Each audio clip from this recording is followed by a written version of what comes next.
Hey, folks, welcome to another episode of Draft Talk on Pittsburgh Sports Live. I'm Alan Saunders. That's Nick Farabaugh. We're bringing you Draft Talk every Tuesday and Thursday through the early part of the spring, leading up to the 2023 NFL Draft. And, of course, we have all kinds of coverage at SteelersNow.com as well. Nick and I were at the Senior Bowl in Mobile, and next week we'll be at the NFL Combine in Indianapolis. It feels like this offseason is just racing through. I can't believe we're almost to the Combine already.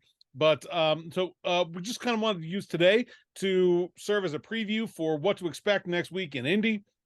Tuesday next week, Steelers general manager Omar Khan is going to speak. So our episode on Tuesday will probably just be a lot of reacting to what Omar has to say. So we're going to use this episode to preview what to expect for the Combine, what to watch for from a Steelers perspective, and just kind of give you all a little bit of perspective about what happens in the week that we will be in Indy. Nick, I'm excited. I love the Combine. I'm fired up. I'm ready to go.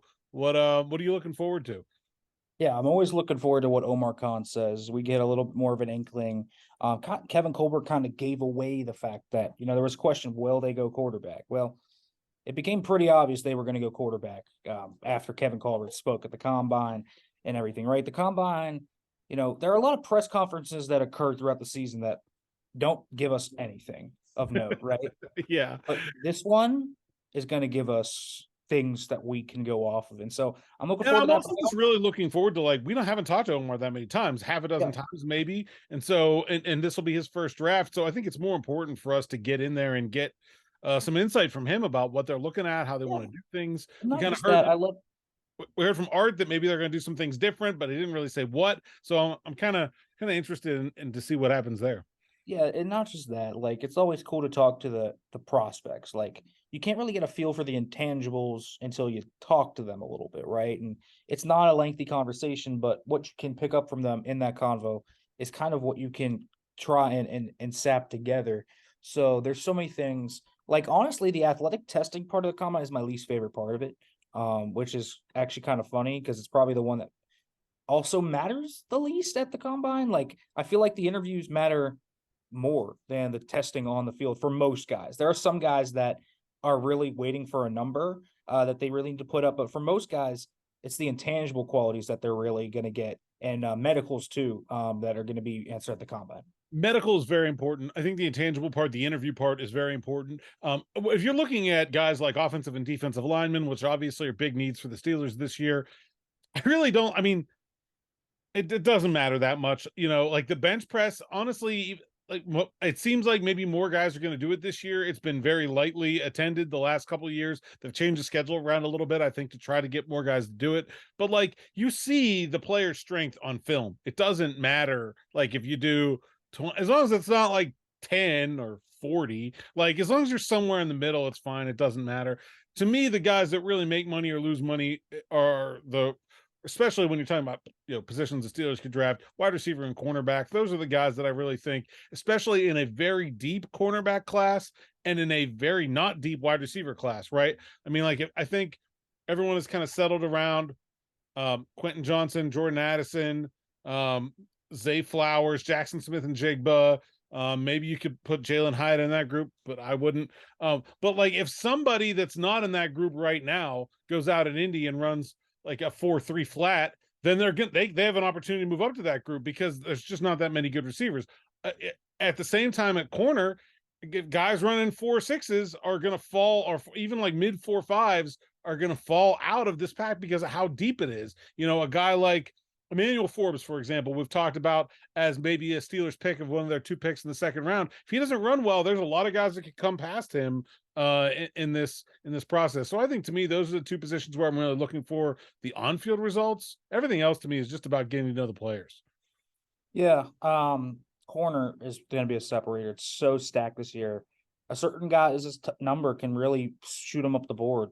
Christian Gonzalez might test out of the water, and he might become cornerback 1. Like, that's the expectation.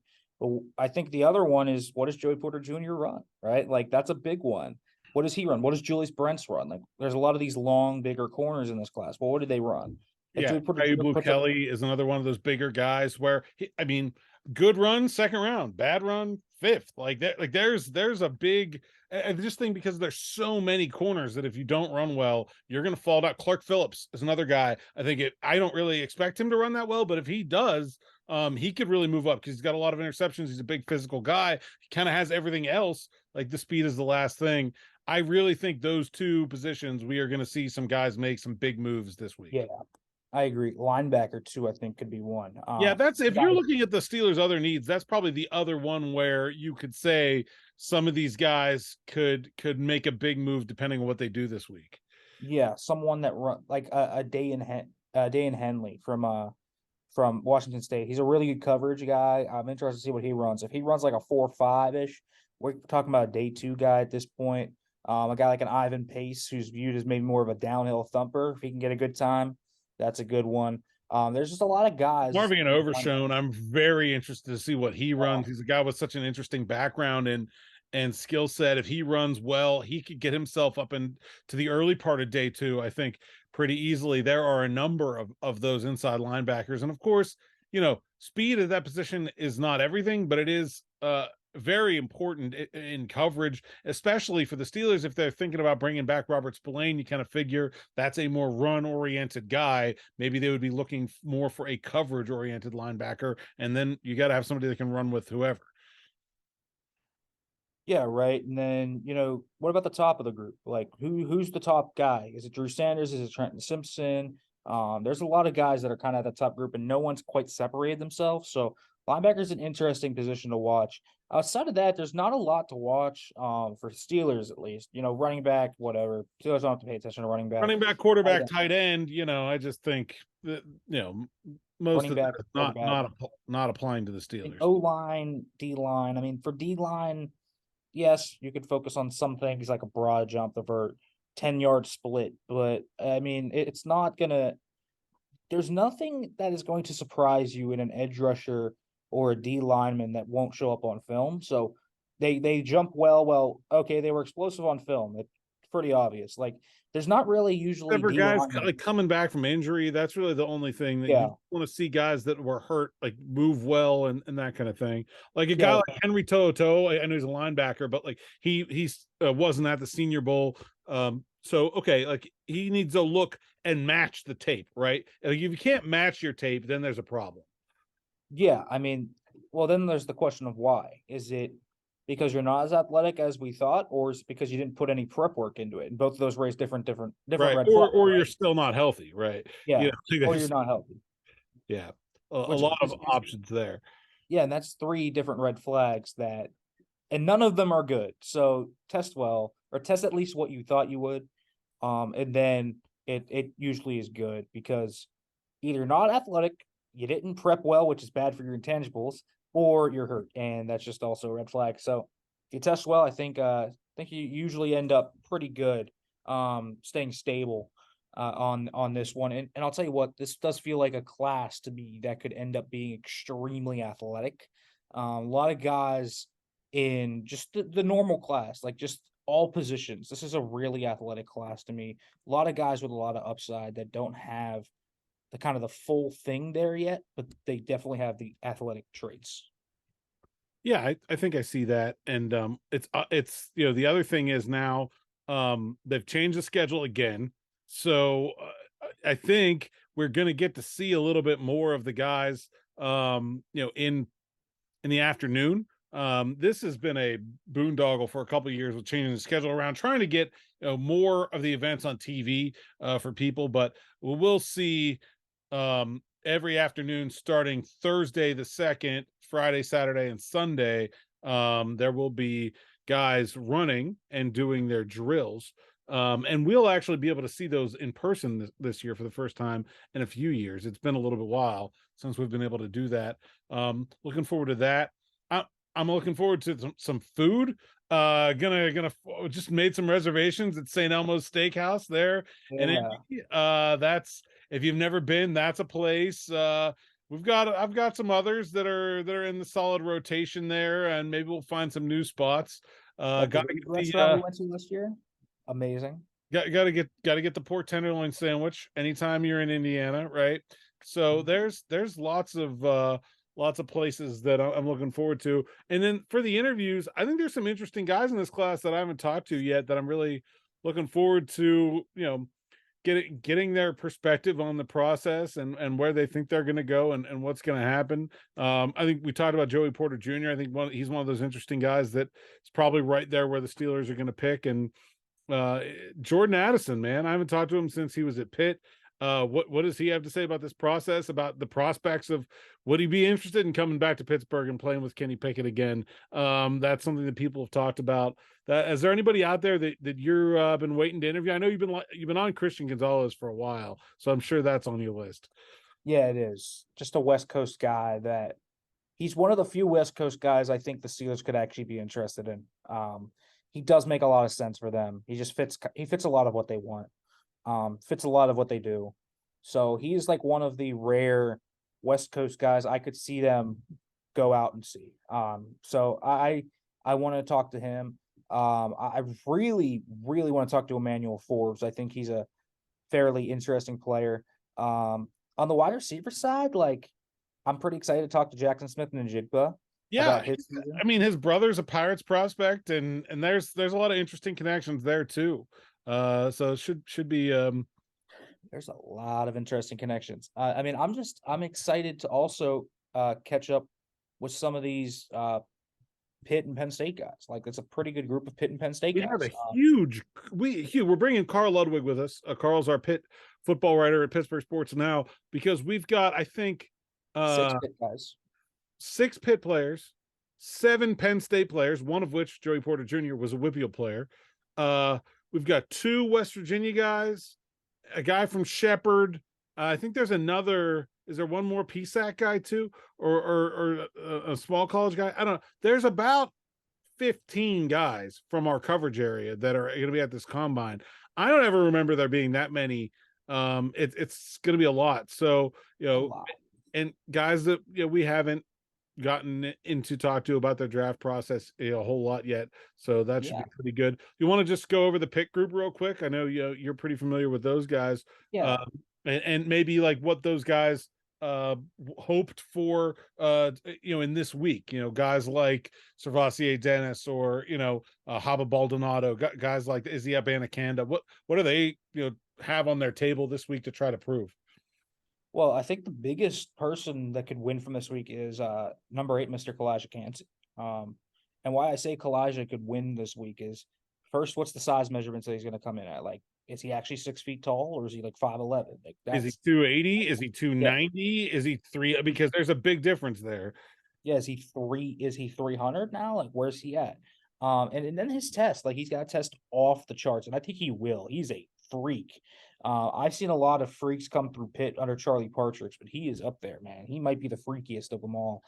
So I think he can win a lot, and so he's going to need to test really well. Servassier Dennis, I think, has already kind of impressed people at the Senior Bowl with his intangibles and his ability to kind of overcome a bad first day. So I think his is just more okay, run good, get a decent Plus, he's time. going to interview well. He had that little injury at Yeah. the Senior Bowl, a little foot injury, so maybe just show he's over that. Hopefully, he's over that. Yeah.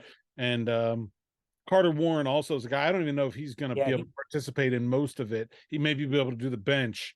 But again, the medical testing will be a big deal for him for teams to be comfortable to draft him. Izzy Abanikanda is going to have pretty big medical testing too. Just a decent enough history of concussions that I would worry about it at the collegiate level. He had what? And 3, he can run, man. Like at track star Oh. speed. He could be one of the fastest running backs there at 220, something like that. Like that would be a big deal.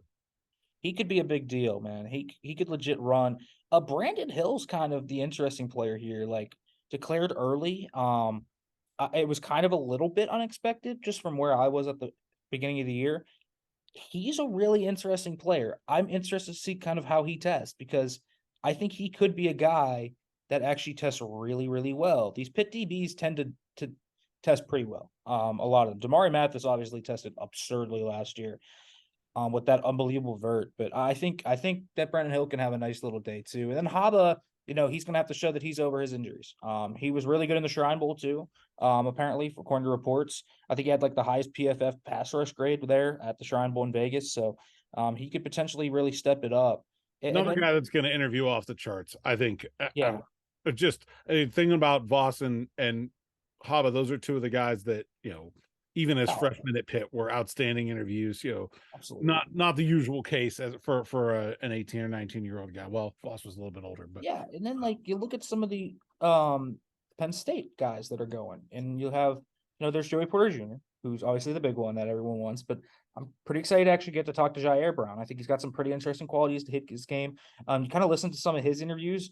He's a really smart guy. He's a versatile player. So I'm very interested to see that. He feels like a late round guy the Steelers could be like really about because they love their versatility. So I look at him. Juice Scruggs will be there as well. So Parker Scruggs, Washington is another guy oh that I yeah, think like Parker fit Washington. Steelers needs a lot as a slot receiver. They have a couple of guys that are like him, but he's a very interesting guy. Um, there's Mitchell Tinsley's there. I mean is Tinsley's Brenton interesting Strange too. in the list too? Is he going to be there as well? Yeah, Brandon Strange and PJ Mustafa are also going to be there. Yeah, Um, Strange is I'm like late round tight end. I expect for the Steelers. I think he's one of them that'll be in that seventh yeah. round range probably. Washington's an interesting guy because it feels like he could have been a guy that probably went back for another year and ended up being like a top 100 pick. But he's coming out a year early. He's a pretty good route runner. I'm interested to see him. Tinsley's a little different. Tinsley's going to need to run well, I think, to improve his stock. But I expect Washington, if he's healthy and everything's good, like Washington could push sub 4.4. Like he can run, man. So I'm interested to see him. I think Parker Washington could be one of those receivers that we talked about that runs really well and comes out of this with a lot more buzz than he came into it with. I think he actually is short of buzz in this draft class in general. I think he's a guy another wide receiver and a big guy, Bryce Ford Wheaton. I mean, at his size, if he runs well, look out because I mean he, I Guy think can he's another play. guy that I don't think enough people are talking about right now.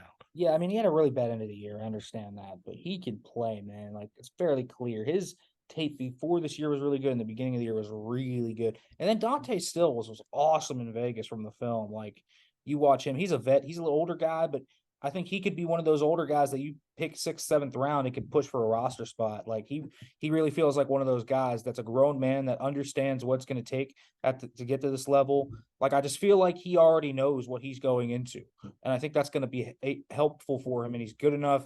He's a solid athlete. And then I don't want to sell him short. We got to talk about a guy from Shepherd and Tyson Bagent, who we saw down in Mobile at quarterback, which is interesting that he's going to be here. I think you and I would both agree that he was pretty inaccurate down in Mobile, but his arm is like, whoa. Like he had the Yeah, best it's arm. really hard to tell with a quarterback in like accuracy because they're throwing to receivers they don't really know. Like, did the ball go to the wrong place or did the receiver go to the wrong place? The drills that they do at the combine are a lot more, quarterback specific where it's not you're taking some variables out of the equation, right? And so I think we'll see how he looks in that. Maybe he can be a little bit more accurate, but another nearby guy, Shepherd in the local Division II scene, obviously, Yeah. and yeah, there's a lot of players with local interest there. Yeah. I mean, and you know what? We didn't even talk about offensive linemen that I'd like to talk to. Like, I want to talk to Peter Skronsky. Like, where does he think he's going to play? Is he a tackle? Is he a guard? Paris Johnson. Where's he at now with his stuff? For Derek Jones, like he's an older tackle prospect, but he is very versatile and he's ready to go. There's just a lot of guys you would want to talk to of this group. And I'm excited to kind of catch up with some of them because the Steelers have such a diverse set of needs this year. And a lot of the strengths of this class fit those needs. So I think the Steelers are going to come away quite happy from this class. Also, something that we didn't mention, but I'm just very interested to hear what Omar has to say on it. Like, what type of influence does Andy Weidel have on this group? Like, does he bring in? Is he more of the scouting side of things? It seems like Omar's on the trail already. He was the only GM at the HBCU Combine, so I'm just interested to see that kind of where Andy Weidel sits on this totem pole. Yeah, maybe we'll be able to catch up with Andy. No formal availability, but part of the great part about the combine for us anyway is that you just get to run into people and talk to a lot of different people and pick their brain about the process. So really looking forward to it. We'll be there all week starting Tuesday with Omar's comments Tuesday morning, and then we'll be right here on the YouTube channel afterwards to talk about it. And then Thursday we'll do this again. I don't know, maybe we'll do a bonus episode for the combine week. I don't know. We'll see what we can do. And then also, this channel is about to get flooded with player interviews from the combine, probably about 50 of them. So make sure you hit the subscribe button if you want to see all of those as they come in from myself and Nick and Carl and the rest. So, yeah. Anything else before we wrap things up here on Thursday? No, not much. I'm just looking forward to the combine, getting out there. It's my favorite event of the year. That is in the draft season. I prefer to the Senior Bowl. It's just a lot of fun, man. It's way less restrictive than the Senior Bowl. It's a lot more free flowing, and everyone is in the same place because Indianapolis is such a small little place, It's a great where time. everything is Love it. condensed. I love it there. Love All right. it. Next time we will be in Indianapolis. So make sure to check us out then. Until next time, that's Nick. I'm Alan. Like and subscribe to Pittsburgh Sports Live on YouTube. Check out all our coverage at SteelersNow.com. Until next time, enjoy.